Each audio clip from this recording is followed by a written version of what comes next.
सावधान। णमोऽर्हन्ताणं णमो सेद्धाणं णमो आयर्याणं णमो उपच्छायाणं णमो लोये सप्तसाहूणम्।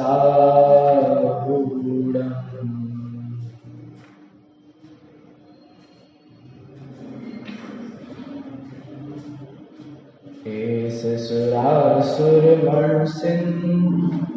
वन्दितं धोदगायिकं अमलं परमामि वर्धमानं तीर्थं धम्मस्कर्तारं शेषे गुणतीर्थैरे ससर्वसिद्धे विशुद्ध सद्भावे समणेरणानदंसण चरित तव वीरयारे ते ते सर्वे समगमपत्येगमेव पत्येगम् वन्दामि अवट्टन्ते अर्हन्ते मानुषे खेते किच्चार्हन्ताडं सिद्धाडं दहनमो गणहराणम् अज्झावैवगाढं सारूढं चैव सवेसिं तेसिं विशुद्धदंसण प्राणपहाणासमं समासेच अवसंपयामि सम्मं जत्तो निर्वाण संपत्ति।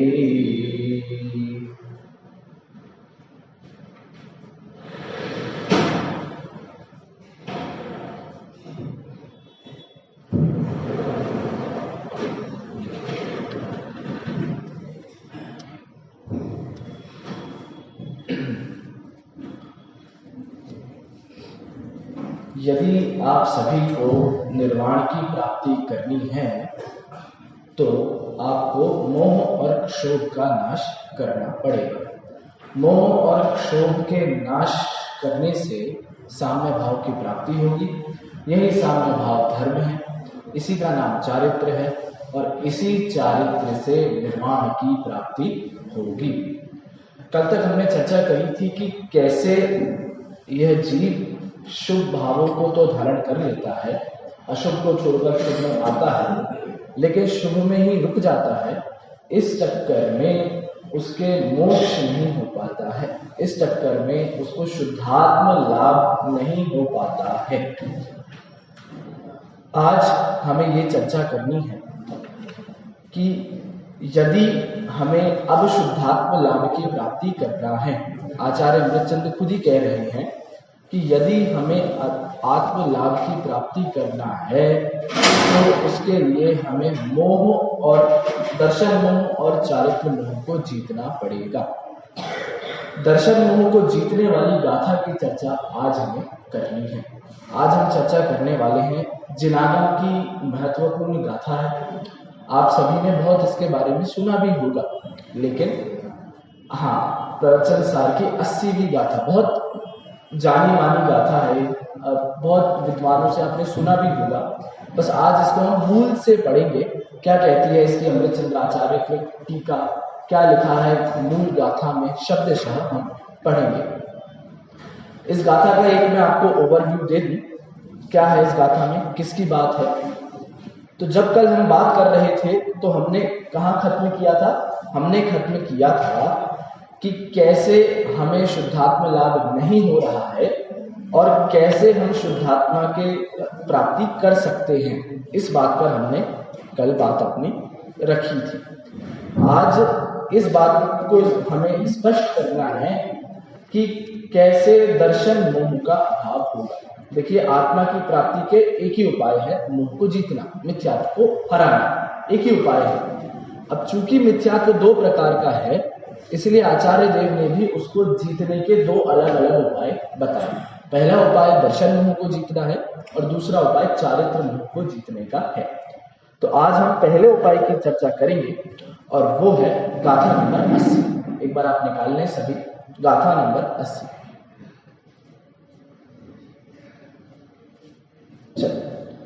जो जान दियर हंतम दपत गुणत पज्जयते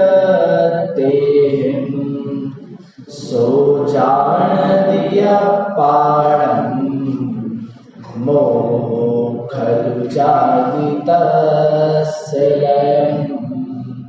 इसी में नीचे पद्यानुवाद भी है, एक वो गुजराती का पद्यानुवाद है, आप उसको देखें। मैं यहाँ से हिंदी पद्यानुवाद पढ़ रहा हूँ। द्रव्य गुण पर्याय से जो जानते अरहंत को, वे जानते निज आत्मा द्रग मोह उनका नाश हो। सभी को याद होगी लगभग ये गाथा, इतनी चिर परिचित गाथा है कि आपने अपने जीवन में कभी ना कभी तो इसका स्वाध्याय, इसका अध्ययन, इसके बारे में सुना होगा कि भैया अरहंत परमेष्ठी को जिसने द्रव्य गुण पर्याय से जान लिया, उसने अपनी आत्मा को जान लिया और आत्मा को जान लिया, उसके मोह का नाश होता है। कौन सा मोह है? दृग मोह, मतलब दर्शन मोह का नाश होता है। तो एक प्रक्रिया बताई गई है आचार्य द्वारा। देखिए, इसके ऊपर की उत्थानी का एक बार देखते हैं। संस्कृत में इसके ऊपर ही लिखी है, गाथा के ऊपर देखिए, अथ कथम मया विजेतव्या मोह वाहिनी इति उपायम आलोचयति। क्या कह रहे हैं? अथ, इस प्रकार। अब जहां कल हमने छोड़ा था, कल हमने कहाँ छोड़ा था? आचार्य हरिश्चंद्र कहते हैं कि मैंने मोह को जीतने के लिए कमर कस ली है, बद्धे कक्षेयम, कल पढ़ा था हमने, अंतिम शब्द थे बिल्कुल। तो अब आचार्य यहाँ कह रहे हैं, एक कंटिन्यू कहानी चल रही है पूरी। तो आचार्य कहते हैं कि कैसे मेरे द्वारा, कथम कैसे, मया विजेतव्या, मेरे द्वारा जीता जाएगा। किसको जीता जाएगा? मोह वाहिनी, मोह वाहिनी, मोह की सेना को, वाहिनी सेना। तो कैसे मेरे द्वारा जीता जाएगा मोह की सेना को?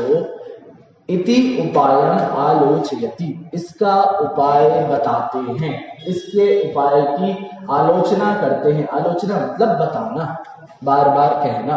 तो इसके उपाय को बताते हैं। और इसका क्या उपाय है? इसका सिर्फ एक उपाय है कि जो अरहंत परमेष्ठी को द्रव्य गुण पर्याय से जानेगा, वह अपनी आत्मा को जानेगा और अपनी आत्मा को जानने के कारण उसके मोह का नाश होगा। बहुत सरल है। चलिए, इसमें आप देखेंगे यदि थोड़ा ध्यान से, तो इसमें सम्यक दर्शन की 3 परिभाषाओं की बात आ गई। कुंदकुंद आचार्य देव सम्यक दर्शन की 3 परिभाषाएं कहते हैं। कौन कौन सी? सबसे पहले देखो, जो जानति अरहंतम, मतलब जो अरहंत परमेष्ठी को जानते हैं, जिनको देव शास्त्र गुरु का यथार्थ श्रद्धान होता है, वह सम्यक दृष्टि है। बराबर है। तो सबसे पहले पद से ग्रहित मिथ्यात्व को हटाया जा रहा है। कम से कम आप कुगुरु, कुदेव, कुशास्त्र के पास तो न जाएं, सच्चे देव शास्त्र गुरु तक ही सीमित रहें, वह सम्यक दर्शन है। तो जो जानति अरहंतम। अगला पद क्या है? दवत्त मतलब द्रव्य, गुणत्व मतलब गुण, पज्जयत मतलब पर्याय। जो द्रव्य गुण पर्याय मतलब जो तत्वार्थ को जानता है। तत्वार्थ सूत्र में सम्यक दर्शन की क्या परिभाषा है? पहले अध्याय का दूसरा, तत्वार्थ श्रद्धानम सम्यक दर्शनम। तो बस यही बात है कि जो द्रव्य गुण पर्याय को अथवा अर्थ को, वस्तु को, पदार्थ को, तत्व को जानता है, वह सम्यक दृष्टि है। बराबर। अब तीसरी परिभाषा, सो जानति अपारम, जो आत्मा को जानता है, पर द्रव्यन्ते भिन्न आप में रुचि सम्यक् भला है। पर द्रव्यों से भिन्न अपनी आत्मा में जो रुचि है, अपनी आत्मा का जो जानना हो रहा है, वह क्या है? सम्यक दर्शन है। ठीक है, तो तीन परिभाषाएं कुंद आचार्य ये बता रहे हैं कि भैया जिसको देवशास्त्र गुरु का श्रद्धान हो, जिसको द्रव्य गुण पर्याय अर्थात अर्थ का ज्ञान हो, तत्वार्थ का ज्ञान हो, और जो अपनी आत्मा को जानता हो, उसके क्या होता है? मोहो खलु जादि तस्य लयम, उसके लयम, लय को प्राप्त होता है, नाश होता है। क्या? मोह उसके नाश को प्राप्त होता है। बराबर है, सरल गाथा है, लेकिन इसकी टीका थोड़ी सी जोरदार है। भैया अनंत परमेष्टि को कैसे द्रव्य गुण पर्याय से जाने, और द्रव्य गुण पर्याय से जानने से ही सम्यक दर्शन हो जाता है क्या? मात्र जान लो और आपका मोह चला जाएगा, ये तो बहुत सरल काम है। तो इन सारे प्रश्नों के उत्तर को लेते हुए टीका थोड़ी सी कठिन भी है, मतलब समझने में आपको थोड़ी कठिन पड़ सकती है, इसलिए उपयोग अपना बराबर रखेंगे और टीका के एक एक शब्द पर ध्यान देंगे। थोड़ा सा हम उदाहरण, इसमें आचार्य देव स्वयं ही उदाहरण के माध्यम से चलेंगे तो अपन को समझ में आ जाएगा। देखिए थोड़ी सी कठिन पड़ेगी जरूर, है ना? कुछ ना समझ में आए तो आप पूछ लेना।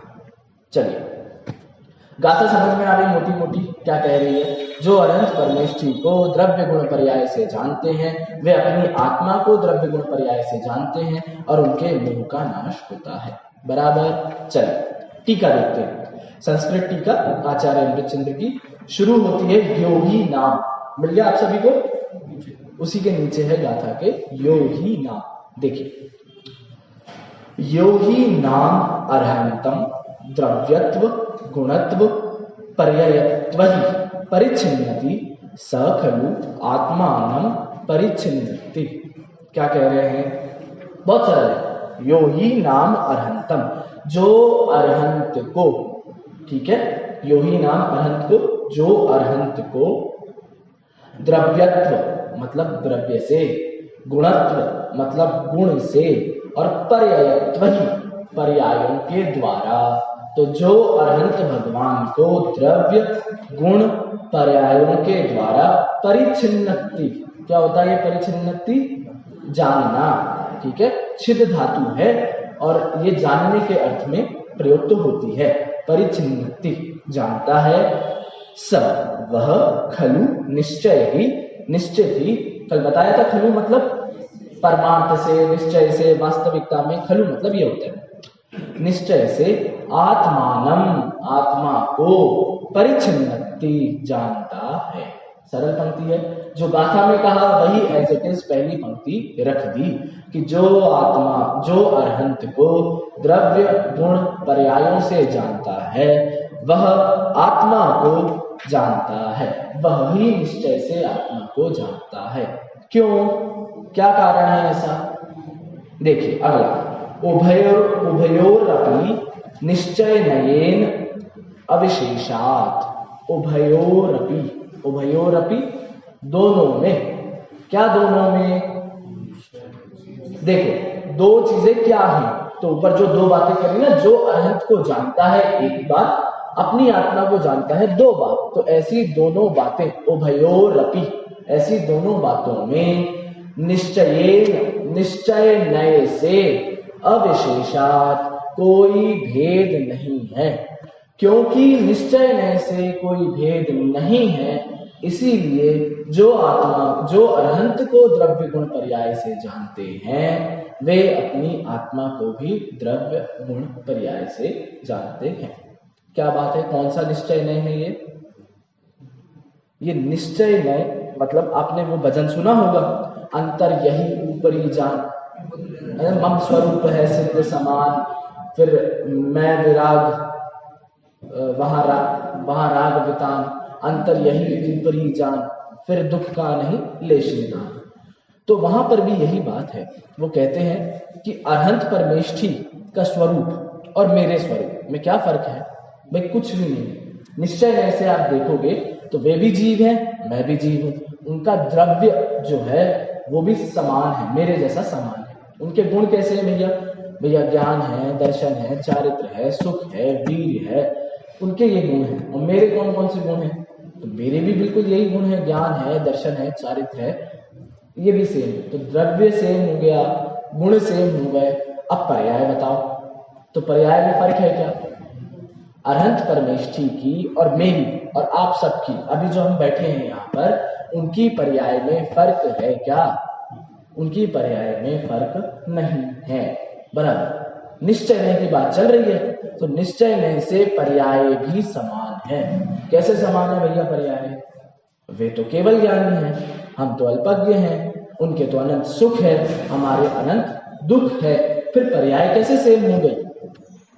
तो निश्चय नय से चर्चा करना है, क्योंकि आचार्य लिख रहे हैं यहाँ पर निश्चयेन अविशेषता, निश्चय नय में भेद नहीं होने से। देखिए, क्या हमारी पर्याय निरंतर परिणामित होती है?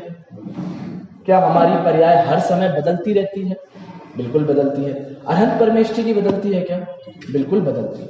तो परिणमन बराबर होने से, मतलब उनकी पर्याय में भी परिणमन हो रहा है, मेरी पर्याय में भी परिणमन हो रहा है, इसलिए हम दोनों की पर्याय समान हो गई। एक बात इसकी जयसेनाचार्य अपनी टीका में लिखते हैं, अरहंत परमेष्ठी के केवल ज्ञान आदि गुण है, बराबर है। अरहंत परमेष्ठी के केवल ज्ञान, अनंत सुख प्रकट है पर्याय में, ये तो व्यवहार से हो गया। लेकिन निश्चय से उनके भी अधुरु लघुत्व गुण की षट गुणी हानि वृद्धि चलती रहती है। तब वो जो षट गुणी हानि वृद्धि चल रही है, वह अरहंत परमेष्ठी की भी समान है और मेरी भी समान है। तो उन्होंने षट गुणी हानि वृद्धि से इसको समझाया है जयसेनाचार्य ने। और बाकी तो पर्याय का परिणमन उनके भी वैसा ही चल रहा है जैसा हमारा चल रहा है। तो इसलिए द्रव्य से समानता हो गई, गुणों से समानता हो गई और पर्यायों से समानता हो गई।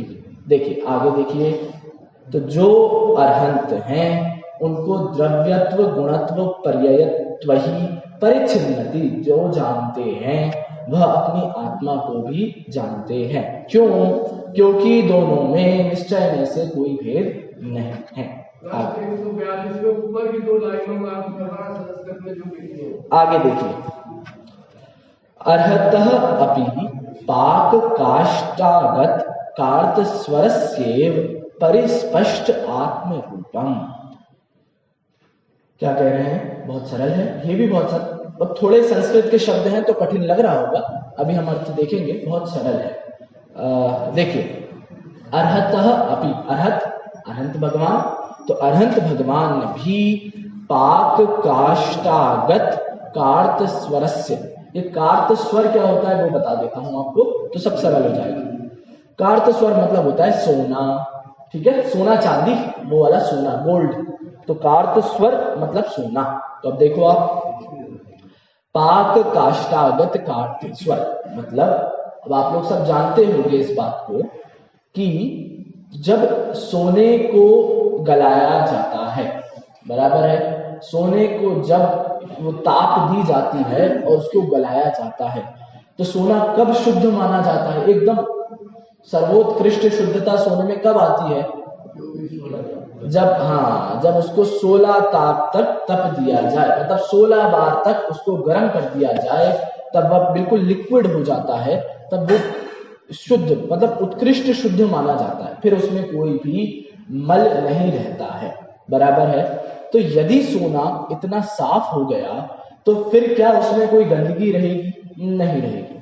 फिर आपको सोने का स्वरूप स्पष्ट दिखने लगेगा, उसमें बिल्कुल दिखने लगेगा, क्योंकि आपने उसको 16 बार तक तपा लिया है, बराबर। ऐसे ही जब अरहंत परमेष्ठी ने अपने आप को तपा लिया है, वीतरागता की प्राप्ति कर ली है, तो क्या उनका स्वरूप स्पष्ट हो गया? क्या? बिल्कुल हो गया।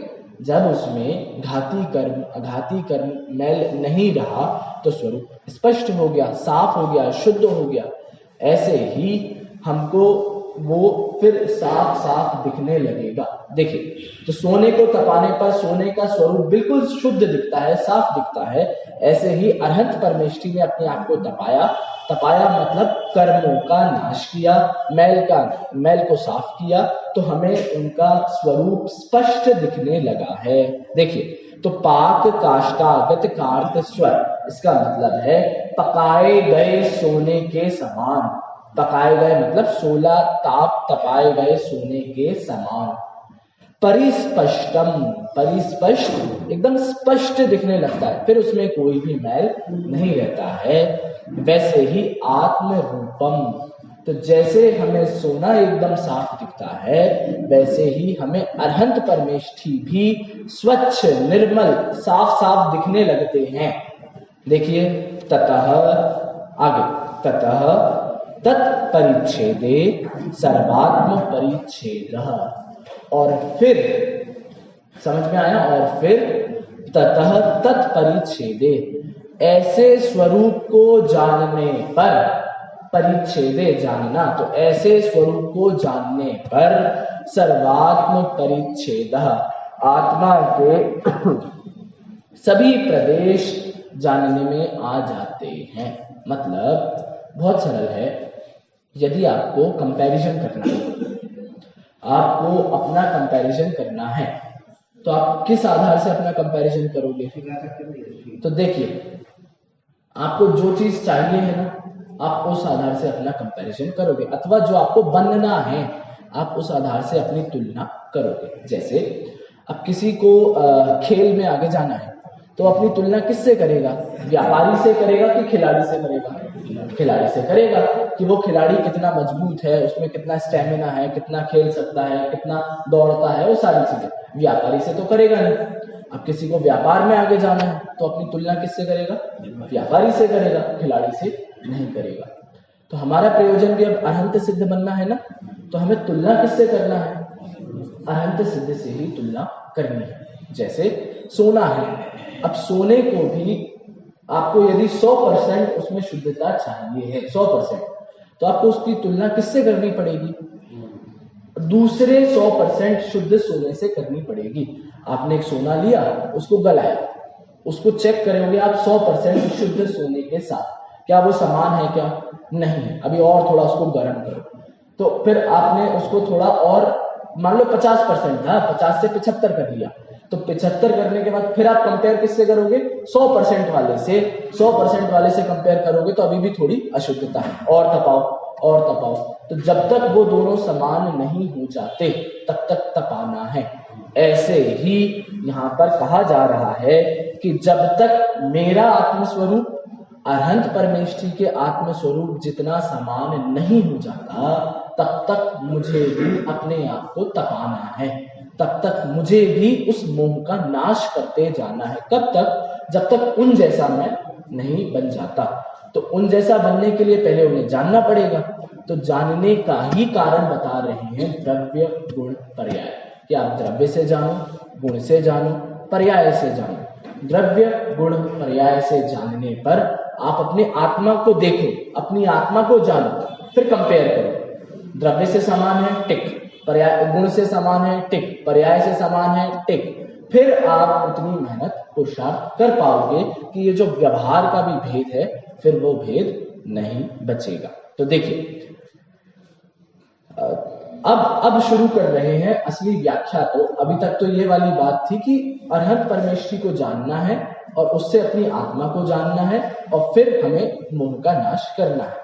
अब बात चलेगी द्रव्य गुण पर्याय पर। क्या होता है द्रव्य, क्या होते हैं गुण, और क्या होती है पर्याय। तो आज तक हमने जो द्रव्य गुण पर्याय की परिभाषाएं पढ़ी है ना, उससे थोड़ी हटके ये परिभाषा है, बराबर है। देखिए, तत्र अन्वयः द्रव्यम, ये परिभाषाएं बिल्कुल याद करने जैसी हैं। ये परिभाषाएं हर जगह लागू होती हैं, हर जगह। देखिए, तत्र अन्वयः द्रव्यम, अन्वय द्रव्य को कहते हैं। द्रव्य को क्या कहते हैं? अन्वय, या अन्वय को क्या कहते हैं? द्रव्य। क्या होता है ये अन्वय? अन्वय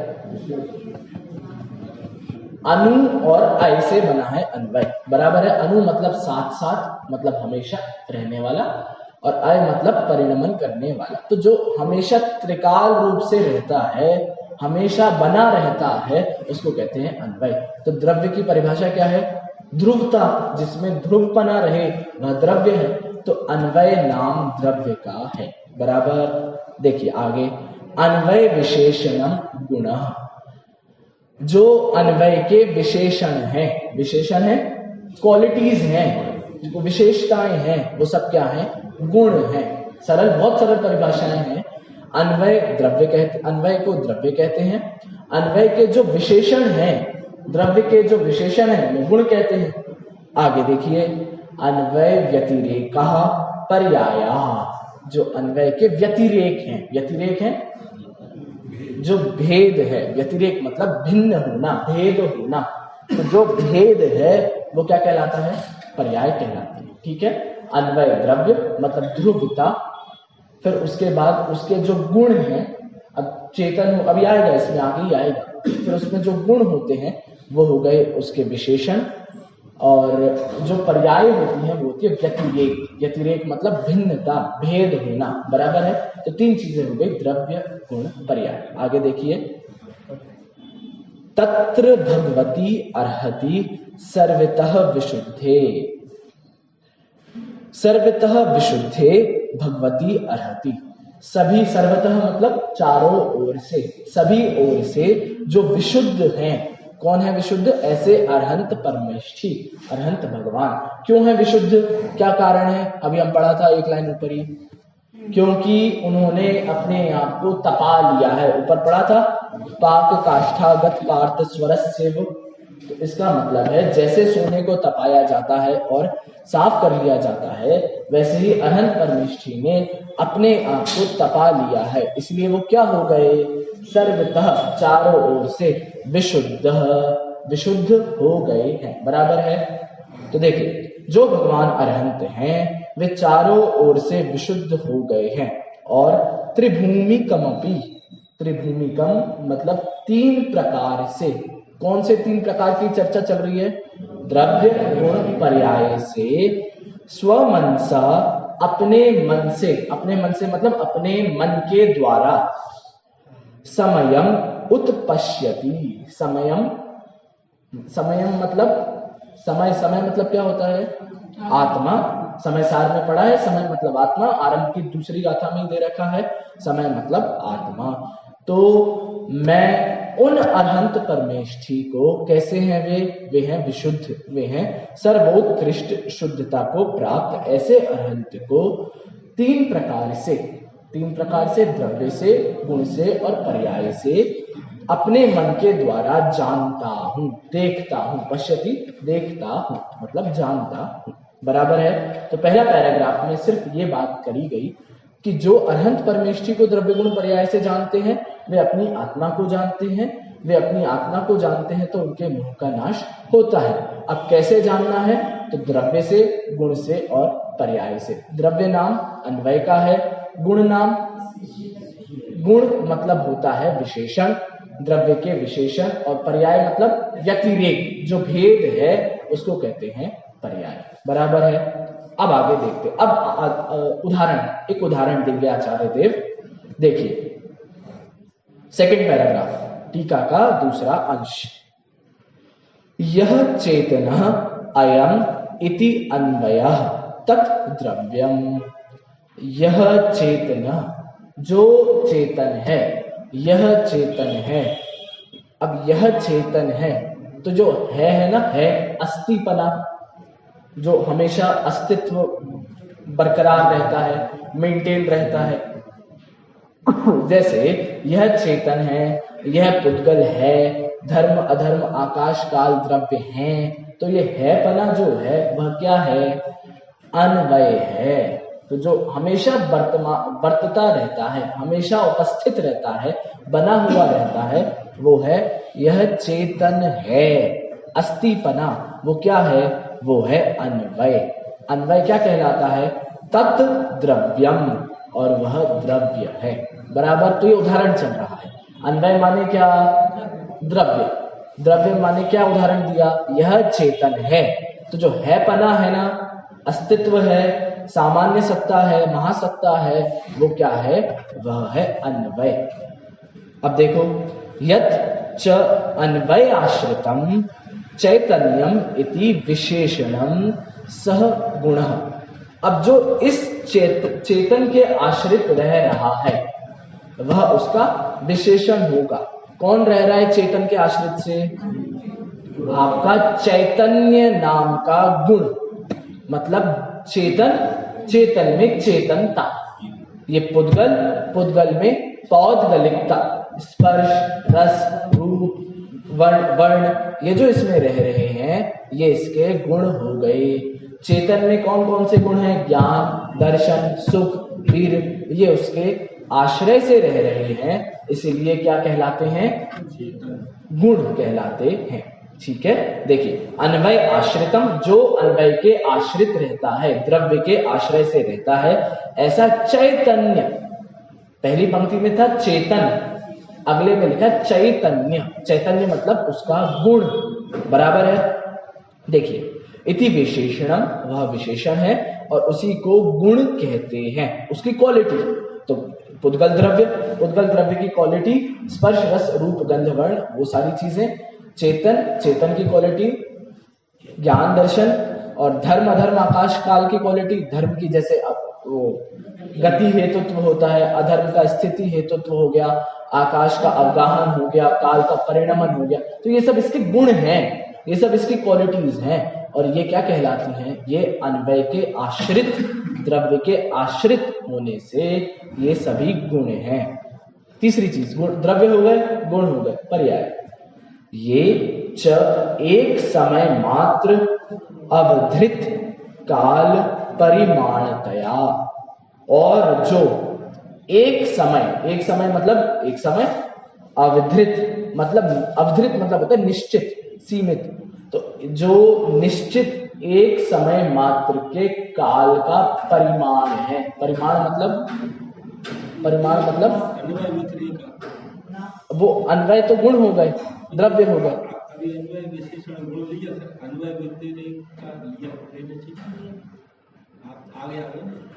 नहीं वो सब हो गया, सेकंड पैराग्राफ पे है, वो सब पढ़ लिया हमने। चलिए, ये च एक समय मात्र अवधृत परिमाणतया, तो जिसका परिमाण मतलब माप, मेजरमेंट, जिसका माप एक समय मात्र का है, वो क्या कहलाती हैं?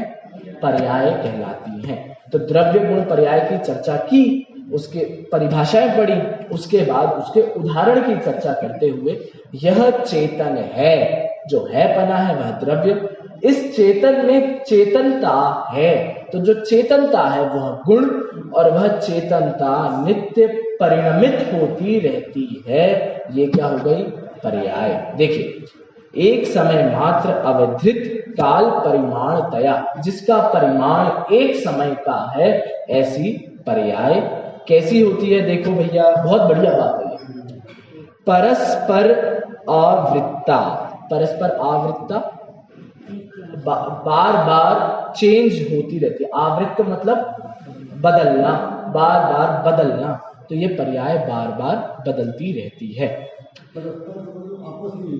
परस्पर में मतलब आपस में नहीं, परस्पर मतलब आप देखिए, एक समय की पर्याय पहले जो थी, अनंतर पूर्व क्षणवर्ती पर्याय जो थी, उसका नाश होकर अगली पर्याय की उत्पत्ति होना, फिर उसका ऐसे ऐसे ऐसे ऐसे कंटिन्यूशन में क्रम से वह परिणमित होती रहती है।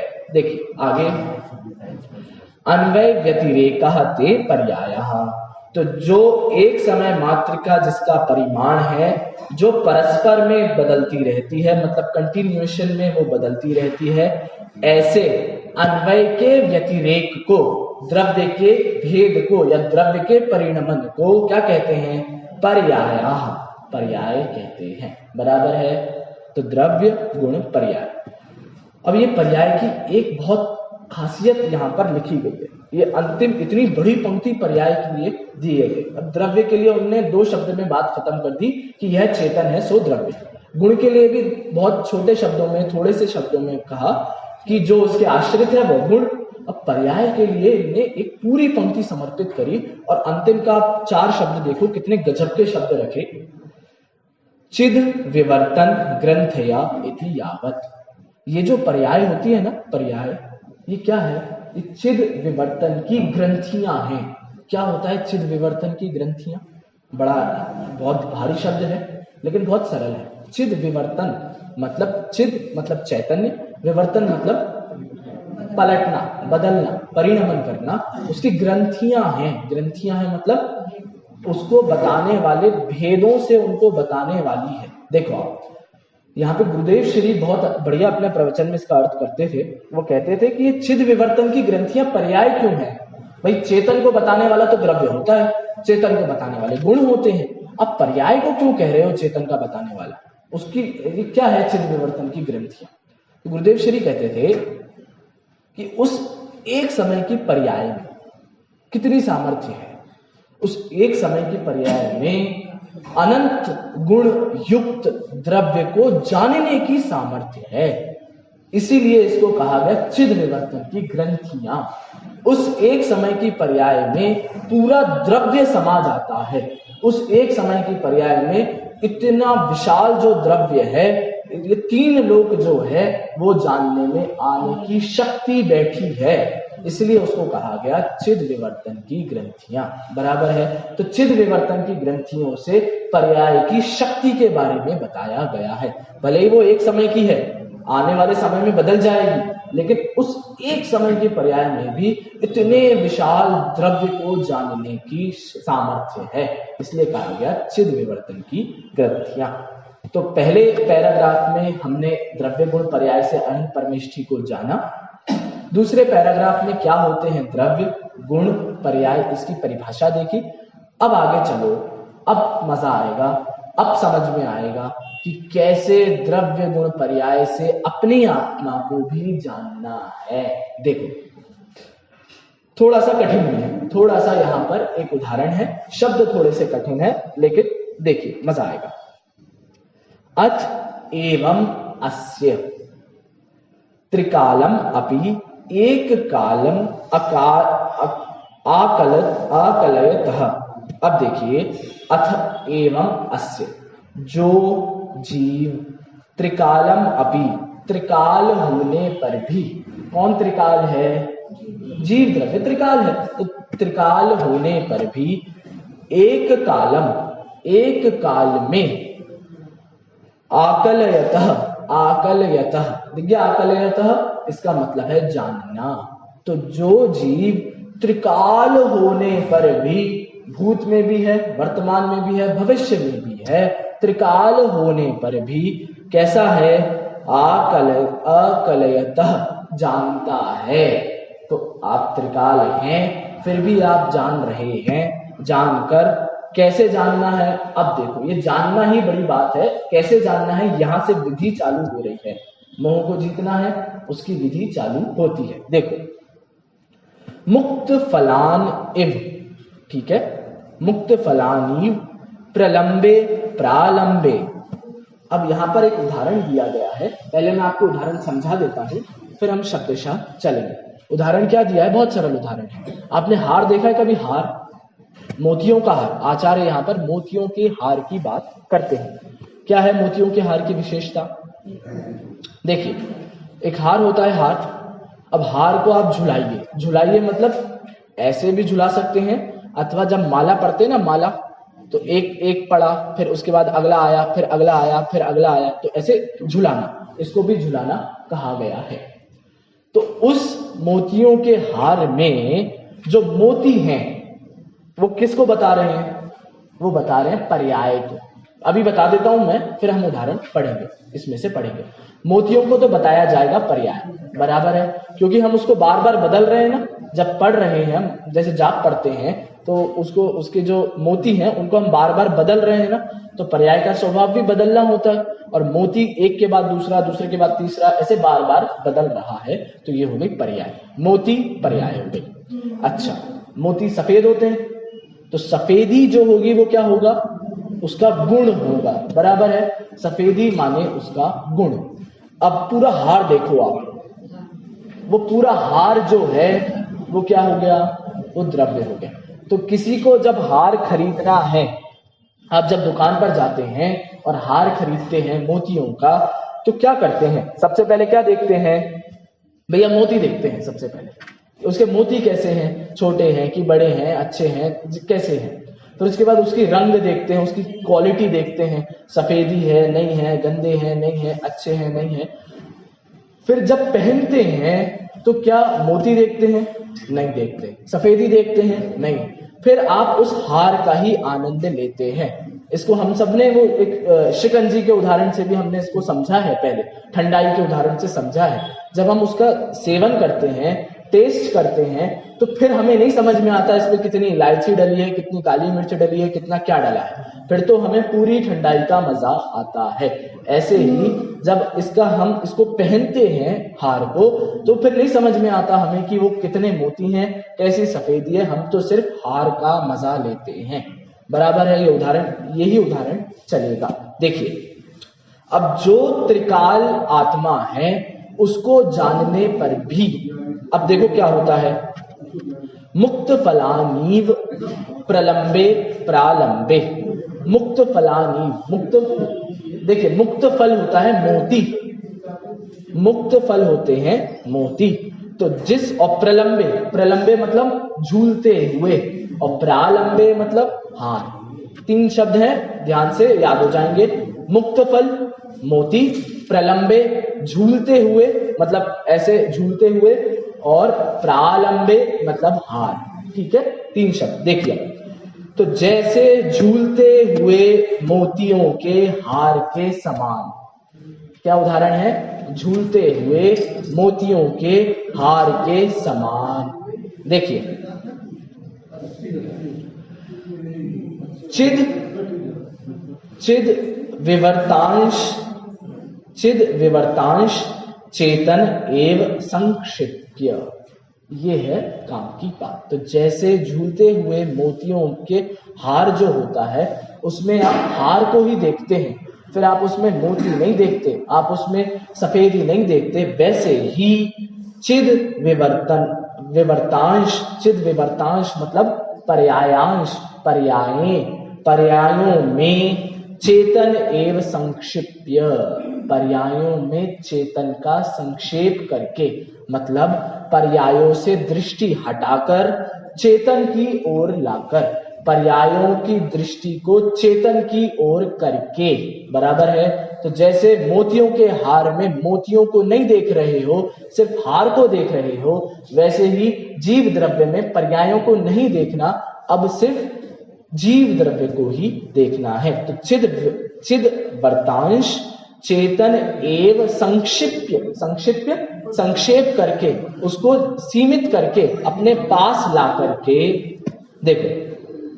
तो ये तो हो गए मोती के बारे में, मुक्ता फल के बारे में हो गया।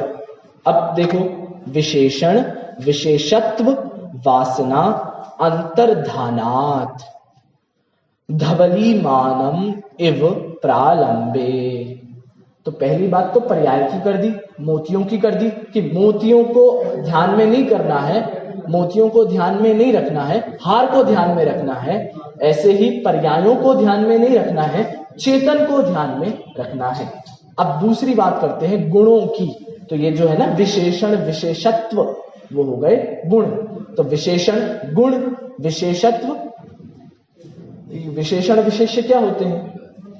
जैसे यह अच्छा लड़का है, बराबर है, अच्छा लड़का, तो विशेषण क्या हो गया इसमें से? अच्छा, एडजेक्टिव, इंग्लिश में एडजेक्टिव कहते हैं। और लड़का, लड़का क्या हो गया? विशेष्य, जिसकी क्वालिटी को बताया जा रहा है। तो ऐसे ही विशेषण विशेष्य, विशेषण तो हो गए गुण और विशेष्य हो गया द्रव्य। तो ऐसे विशेषण और विशेष्य की वासना भेद को, तो जो हमने द्रव्य और पर्याय में भेद किया था ना, भेद, उसको हटा दो और सारी पर्याय को द्रव्य की तरफ ले आओ। ऐसे ही जो गुण और द्रव्यों में भी वासना कर रहे हो, भेद कर रहे हो, उस भेद को भी क्या कर दो? अंतर्धान, अंतर्धान छुपा दो, मतलब हटा दो। तो द्रव्य पर्याय के भी भेद को हटा दो, द्रव्य गुणों के भी भेद को हटा दो। तो देखो कैसे हटा दो? धवलीमानम एव प्रालंबे, धवलीमान, धवलीमान, धवल, धवल साफ, सफेद, तो जैसे आप हार पहनते हो तो हार और मोतियों के भेद को हटा दो, केवल हार का आनंद लो, ये हो गई पर्याय। हार और मोतियों की सफेदी, उस सफेदी को भी हटा दो, केवल हार का आनंद लो। तो ऐसे ही धवली मान इव, तो जैसे आप मोतियों में वहां भेद को हटा रहे हो, सफेदी को हटा रहे हो और सिर्फ हार का आनंद ले रहे हो, वैसे ही यहां पर गुण भेद को भी हटा दो और मात्र द्रव्य का आनंद लो। देखो, धवली मानम एव प्रालंबे एव चैतन्यम अंतर्हितम विधाय। उस चैतन्य को, ऊपर क्या था, चिद विवर्तांश चेतन एवं संक्षिप्त, आप शब्दों से भी देखोगे तो समझ में आएगा आपको। चिद विवर्तन कहा मतलब पर्याय, यहां क्या कह रहे हैं, चैतन्य। चैतन्य क्या पढ़ा था हमने, गुण। तो गुणों को अंतर्हितम, अंतर्हितम अंदर करके, तो पर्यायों को भी अंतर कर लो, अंदर कर लो, द्रव्य की ओर कर लो, और गुणों के भी भेद को हटा दो, उसको भी अंदर करके केवलम प्रालंबम, प्रालंबम इव, केवल प्रालंब को देखो। प्रालंब हार, केवल हार को ही देखो, मोतियों को मत देखो, सफेदी को मत देखो, मतलब गुणों को मत देखो, पर्यायों को मत देखो, एकमात्र हार को, द्रव्य को देखो। ऐसे ही चिद विवर्तनों को आप हटा दो, मतलब पर्याय भेद हटा दो, आप विशेषण विशेष्य के संबंध को हटा दो, गुण भेद हटा दो, एकमात्र किसको देखो, केवलम आत्मानम। अगला शब्द है केवलम आत्मानम, सिर्फ आत्मा को जानो, बराबर है। केवलम आत्मानम परिच्छिन्नतः, परिच्छिन्नतः जानो, केवल आत्मा को ही जानो। फिर क्या होगा, इतना सब कर लेंगे फिर क्या होगा, देखो, तत् उत्तरोत्तर, उसके बाद उत्तरोत्तर आने वाले समय में, यदि आपने इतनी मेहनत बस कर ली, कितनी मेहनत कर ली कि द्रव्य गुण भेद को हटा दिया, पर्याय भेद को हटा दिया, सिर्फ इतनी मेहनत कर ली, फिर क्या होगा, फिर देखिए, ये उत्तरोत्तर आने वाले समय में धीरे धीरे क्रम से क्षीयमाण कर्तृ कर्म क्रिया विभागतया निष्क्रियम चिन्मात्रम। देखिए, क्षीणमाण को हम बाद में लगाएंगे, पहले लगा लेते हैं कर्तृ कर्म क्रिया विभागतया। जो कर्ता का, कर्म का, क्रिया का, छेड़ाला में पढ़ा है हमने, जहां पर कर्ता कर्म क्रिया ध्यान ध्याता ध्येय का भी भेद नहीं बचता है। बस वही बात है कि यह चेतन है, ये क्या हो गया, कर्ता, यह जानता है या ज्ञान से जानता है, तो ज्ञान ये कर्म, और ये जानता है, परिणमित होता है, यह क्रिया पर्याय। तो जहां पर ये तीनों का भी भेद क्षीयमाण, क्षीयमाण क्षय को प्राप्त हो जाएगा, जब कर्ता कर्म क्रिया इनका भेद भी क्षय को प्राप्त हो जाएगा, तो चेतन कैसा हो जाएगा, निष्क्रियम चिन्ह मात्रम भावम अधिगतस्य जातस्य। तो यह जो चेतन है वह निष्क्रिय हो जाएगा। क्या कह रहे हैं आचार्य, निष्क्रिय हो जाएगा। अब निष्क्रिय हो जाएगा मतलब जड़ हो जाएगा, बराबर है, क्यों नहीं भैया। तो क्रिया किसमें होती है, अच्छा ये बताओ आप, जीव में ही होती है ना क्रिया, तो यहाँ कह रहे हैं निष्क्रिय, तो निष्क्रिय मतलब जड़ हो जाना, तो यह जीव जड़ हो जाएगा, बराबर है, अरे क्यों नहीं। चलिए, निष्क्रिय मतलब यहां पर, अब आपको एक बात बताता हूं मैं, आगे से कनेक्ट हो जाएगी वो वाली बात। ये मोह है, मोह है ना, मोह को जीतना है, हमारा उद्देश्य था मोह को जीतना, तो कैसे जीते इस मोह को। आपको पता है मोह होता कैसे है, ये ऐसे होता है जब हम मोह, आप समझिए, मोह एक सामने वाली पार्टी है, दूसरा आदमी है, वो हमारे पास आएगा और हम उसको यदि अपना घर दे दें रहने के लिए, तो वो रहेगा ही, सही बात है। कोई आपसे आश्रय मांगने आया, दो चीजें होती हैं, या तो आप मना करोगे या तो आप हाँ करोगे। अब हाँ करोगे तो आके रहेगा, और मना कर दोगे तो चला जाएगा, है ना। तो ऐसे ही मोह है, मोह आया, उसने आश्रय मांगा, आपने उसको दे दिया। कैसे दे दिया, आप कर्ता बन गए, मतलब आओ भगत करने लगे, आओ भैया आओ, बिल्कुल आओ, हमारा घर खुला है आपके लिए, सारी सेवाएं देंगे आपको। आप उसके कर्ता बन गए, आप उसके कर्म भी बन गए। आपको यूज करना है मोह, तुम्हें कार्य क्षेत्र चाहिए, तुम्हें कहीं काम करना है, तुम मेरे ऊपर काम करो, मेरे ऊपर हावी हो जाओ, मैं अपना आत्मा तुमको दे देता हूं, तो वो हावी हो गया। अब क्रिया में, अब वो दिन रात जो आपको एकत्व, कर्तृत्व, भोक्तृत्व, ममत्व की बुद्धि चलवा रहा है, ये उसकी क्रिया हो गई। तो यदि मोह को अपने ऊपर हावी करवाना है तो आपको अपना कर्ता, कर्म, क्रिया तीनों उसे देने पड़ेंगे, आपको समर्पित करना पड़ेगा अपने आप को, तभी तो वो आपके ऊपर आएगा, आप पर हावी होगा। तो ऐसे ही हमने अपने आप को वहां समर्पित कर दिया था। तो लेकिन आचार्य देव कह रहे हैं, वो हम अब देखो, आप रिलेट करोगे, पर्यायों को अंदर लाओ, मतलब जो बाहर आपकी दृष्टि जा रही थी उसको अंदर लाओ। पढ़ा था हमने, चिद विवर्तन को चेतन में संक्षिप्त करो, संक्षेपण करो, अंदर लाओ, सीमित करो। ऐसे ही दूसरी बात, जो गुण विकारी हो रहे थे पर पदार्थों के कारण, उन गुणों को भी अंदर लाओ, उन गुणों के भी भेदों को मत रखो, गुण भेद रखोगे तो राग द्वेष होगा, तो इसलिए गुण भेदों को भी अंदर लाओ। तो इसलिए आचार्य देव कहते हैं कि अपने पर्यायों को अंदर ले आओ, मतलब क्रिया को अंदर ले आओ, हमें नहीं आश्रय देना मोह को, आप वापस ले आओ अपनी क्रिया को, अपने गुणों को अंदर लाओ, गुण भेद हटाओ, मतलब कर्म, जो कर्म होता है ना, कर्म, कर्ता कर्म वाला कर्म, उस कर्म को भी अपने अंदर ही ले आओ।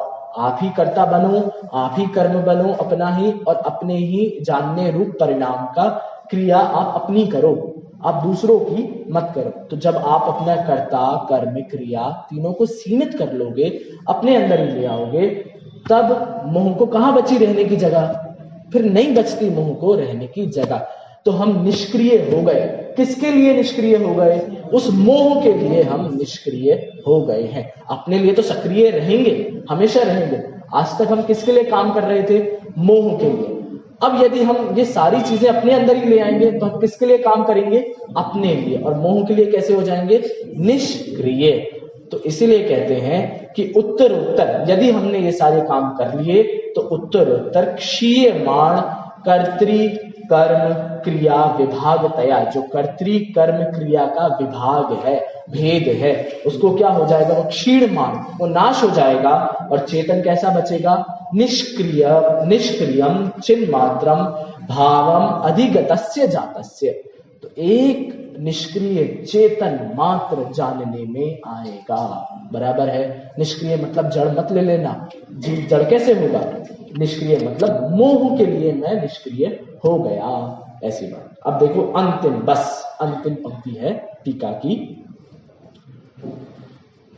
अब जब इतनी सारी मेहनत हमने कर ली, कितनी सारी मेहनत, वो द्रव्य गुण पर्याय से अरहंत को जानने की बात थी, तो कैसे जानना है वो पूरी प्रक्रिया देखी कि द्रव्य भी अपने अंदर समाहित करना है, गुण भी, पर्याय भी, सारे भेदों को समाप्त करना है, फिर चेतन को निष्क्रिय बनाना है मोह के लिए।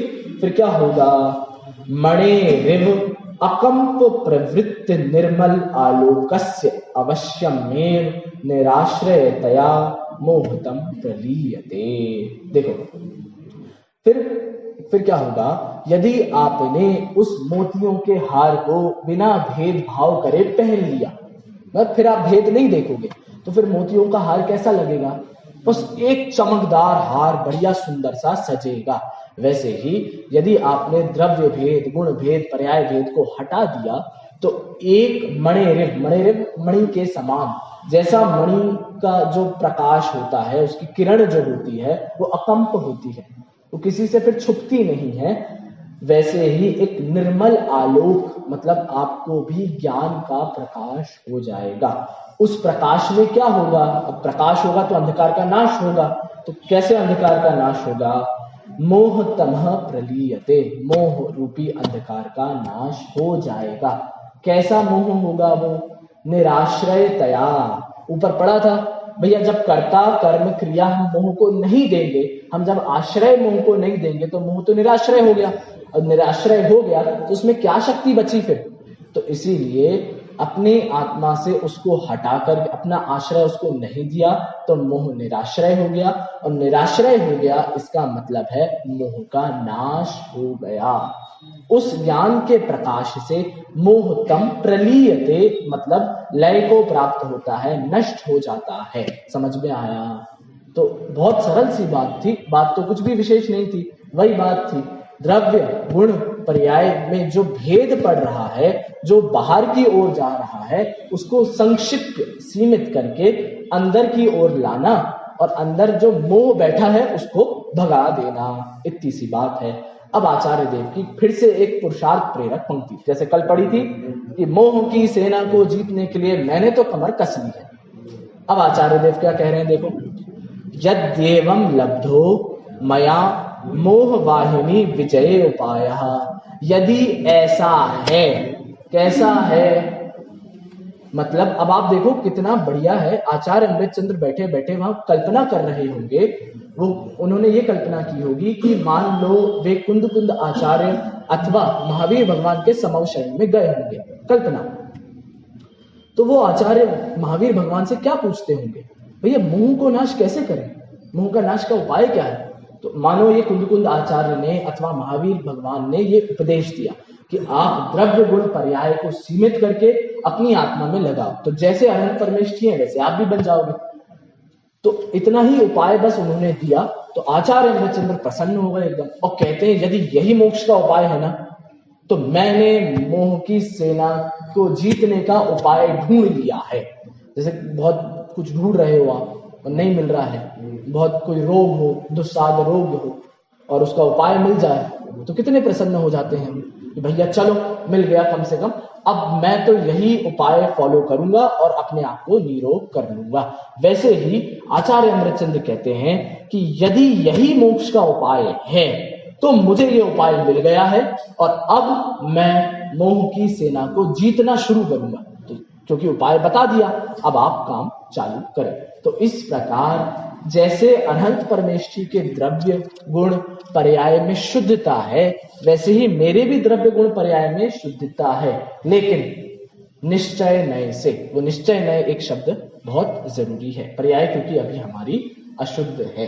तो ऐसे ही उस शुद्धता, उस निश्चय नय के आधार से आप अपने द्रव्य गुण पर्याय को जाने, और द्रव्य गुण पर्याय को मात्र जानना नहीं है, आगे भी कहा उनको सीमित करना है, अपनी ओर लाना है।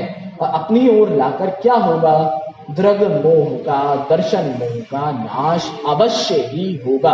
तो आचार्य अमृतचंद्र ने जब सील साइन कर दिया ना कि यही मोक्ष का मार्ग है, तो फिर तो ये सच में हम सब के लिए भी मोक्ष का मार्ग है। तो इस प्रकार हमने दर्शन मोह को जीतने का काम कर लिया है आज।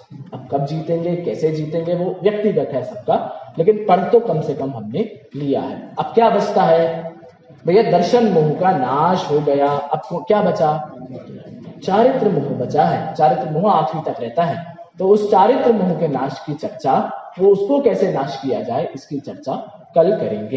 एक बार पाठ करते हैं पद्यानुवाद का, फिर हम खत्म करेंगे। द्रव्य गुण पर्याय से जो जानते अरिहंत को, वे जानते निज आत्मा, द्रव्य मोह उनका नाश हो।